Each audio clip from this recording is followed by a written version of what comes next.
Welcome back to JPX Energy Market Weekly Updates. During the last 2 weeks, oil prices have been dominated by the banking crisis since the collapse of Silicon Valley Bank. The support package had provided some temporary relief. However, with fears of economic downturn, international oil benchmarks tumbled to its lowest level in 3 months. While the oil price collapse has been driven by a huge risk-off move from financial markets, oil market fundamentals have also become a bit more bearish. The crude price structure of Brent and WTI weakened as stocks are rising faster than previously thought. World oil supply should comfortably exceed demand in the first half of the year, and forecast for demand growth is looking more uncertain. So firstly, let's take a look at what happened to Silicon Valley Bank. It was founded in the 1980s to serve venture capital, with deposits mainly come from early-stage innovative companies backed by venture capital. When the cost of capital is low and the yield investors can get on cash is small, these investors are willing to take on greater risk for the promise of a higher yield, so they invest in venture capital funds. But as interest rates begin to creep up and the yield on cash goes up in tandem, the same investors who once flocked to venture capital funds are less willing to take on their associated risk if they can find more appealing places to deploy their capital for a better risk reward.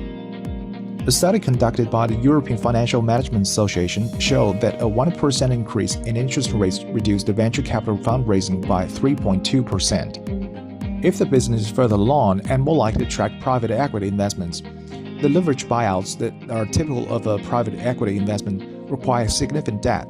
The changing interest rate environment will impact the fundraising in a more direct and immediate way.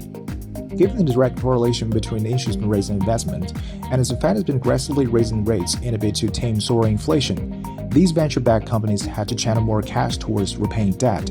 That forced companies to draw down on deposit held by the Silicon Valley Bank to fund the operations and growth. On the other hand, the bank had a massive share of its assets invested in fixed income securities, such as U.S. government bonds.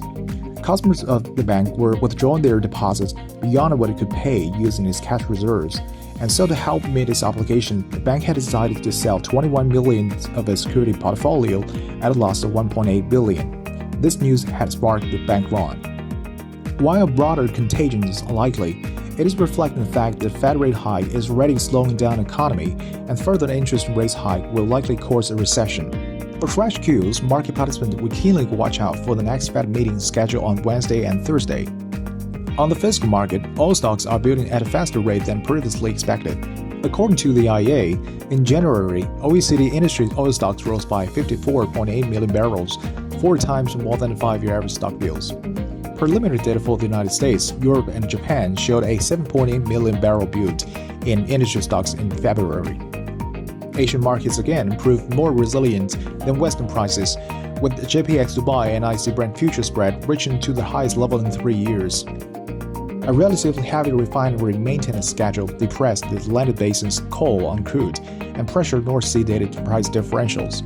At the same time, Dubai was supported by recovering Asian purchases of Middle Eastern grades as Chinese refineries ramp up runs and product export, as well as rising domestic demand for fuel. Okay, that's all we have for this week. Welcome back next week.